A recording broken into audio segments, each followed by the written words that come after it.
नाशिक महापालिका निवडणुकीसाठी उद्या मतदान होणार आहे आणि परवा मतमोजणी होणार आहे। या संदर्भात नाशिक पोलिसांकडून काय खबरदारी या 2 दिवसांसाठी घेतली जाते यासाठी बोलण्यासाठी माझ्यासोबत पोलीस उपायुक्त किशोर काळे सर आहेत। सर, कशी खबरदारी घेतली जाणार आहे कारण उद्या मतदान होत आहे?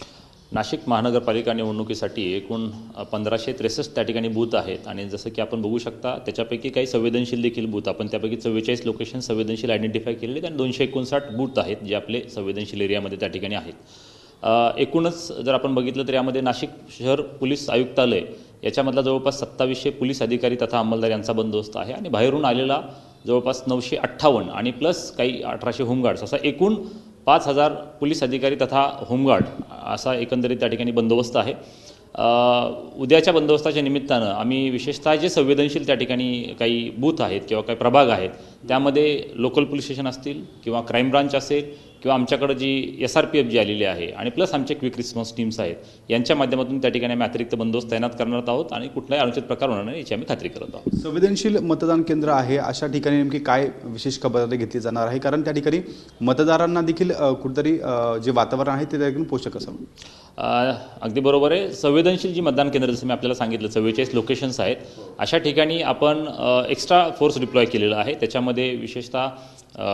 लोकल पोलीस जे ज्यांना माहिती आहे ते देखील त्या ठिकाणी असणार आहेत, परंतु त्याच्या व्यतिरिक्त जे SRPF जे बाहेरून आलेले आहे त्याचं आमचं स्पेशल डिप्लॉयमेंट त्या ठिकाणी अशा संवेदनशील लोकेशन्सला असणार आहे आणि त्याच्या व्यतिरिक्त क्राईम ब्रांचच्या जवळपास 18 टीम्स वेगवेगळ्या ज्या आहेत ते पण त्या ठिकाणी असतील आणि पोलीस स्टेशन लेवलला आम्ही एक स्ट्रायकिंग फोर्स प्रत्येकी केलेला आहे प्रत्येक पोलीस स्टेशन लेवलला, तो देखील त्या ठिकाणी डिप्लॉयड असणार आहे। सर, मतदान असेल किंवा मतमोजणी असेल या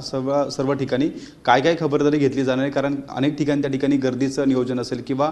शांततेचा भंग होऊ नये अशा अनुषंगाने काय काय आपण उपाययोजना केली जाणार आहे कारण राजकीय पक्षांचे कार्यकर्ते असेल उमेदवार प्रतिनिधी उमेदवार या सगळ्या गोष्टींचा त्या ठिकाणी ऐनवेळी उद्भवणारे प्रश्न देखील समोर येतात?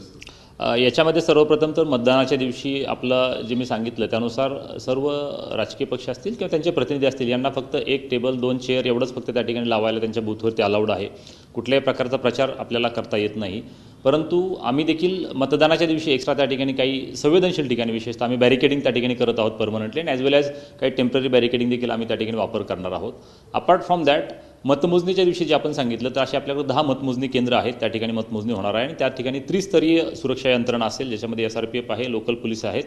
यांचा देखील त्या ठिकाणी वापर असेल आणि आम्ही निश्चितपणानं सांगतो की जे अँटी सोशल एलिमेंट आपण सांगितलं त्यांच्यावरती यापूर्वीच्या कालावधीत देखील आम्ही अतिशय कडक अशा प्रतिबंधात्मक कारवाई केलेल्या आहेत, त्याच्यामुळे येणाऱ्या ज्या निवडणुका आहेत त्या शांततेच्या वातावरणात पार पडतील असा मला विश्वास आहे। नाशिक पोलिसांकडून अनेक दिवसांपासून काही कारवाया सुरू होत्या ज्या गुन्हेगारांच्या विरोधात होत्या, अशावेळी उद्याचा दिवस असेल किंवा परवाचा मतमोजणीचा दिवस असेल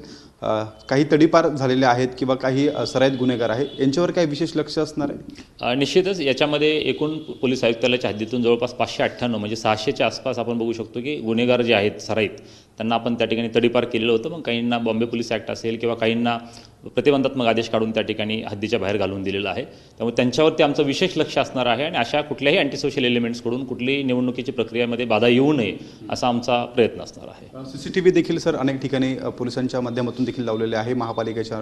माध्यमातून लावलेले आहे, त्यावर काही इतर उपाययोजना केल्या गेलेल्या आहेत की या 2 दिवसांसाठी? निश्चितच CCTVचं मॉनिटरिंग करण्यासाठी जे आपल्याकडे ऑलरेडी एक्झिस्टिंग आहेत त्याच्यामध्ये देखील आपण यंत्रणा किंवा त्याची पण उपाययोजना आपण याच्यामध्ये केलेली आहे आणि अपार्ट फ्रॉम दॅट जी संवेदनशील केंद्र आहेत विशेषतः त्याच्यामध्ये मायक्रो ऑब्झर्वर असतील किंवा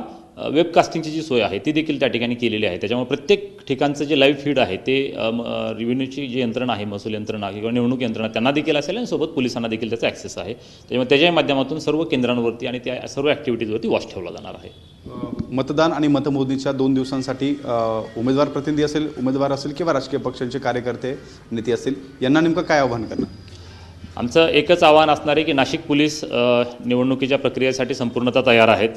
त्यामुळे आपण सर्वांनी विशेषतः मतदारांनी निष्पक्षपणे आणि निर्भय वातावरणामध्ये त्या ठिकाणी आपण सगळ्यांनी मतदान करावं आणि आमचं राजकीय पक्ष असतील उमेदवार असतील त्यांचे प्रतिनिधी असतील यांना देखील आव्हान आहे की आपण संविधानाने आखून दिलेल्या चौकटीनुसार कायद्यामध्ये राहून आपण त्या ठिकाणी आपला प्रचार आणि इतर सगळ्या गोष्टी कराव्यात आणि ही जी निवडणूक आहे ती अतिशय निष्पक्ष आणि निर्भय वातावरणात पार पाडण्यामध्ये आम्ही यशस्वी ठरू असा मला विश्वास आहे। नक्कीच, खरं तर माझ्यासोबत होते पोलीस उपायुक्त किशोर काळे सर। एकूण जर 2 दिवसांचं नियोजन बघितलं पोलिसांचं तर ते अगदी मायक्रो प्लॅनिंग त्या ठिकाणी पोलिसांनी केलेलं आहे। 2 दिवस कोणताही कायदा आणि सुव्यवस्थेचा प्रश्न निर्माण होऊ नये यासाठी नाशिक पोलिसांचे प्रयत्न सुरू असल्याचं आपल्याला एकूणच पाहायला मिळत आहे। कॅमेरामन किरण कटारेसह शुभम बोडके, ABP माझा, नाशिक।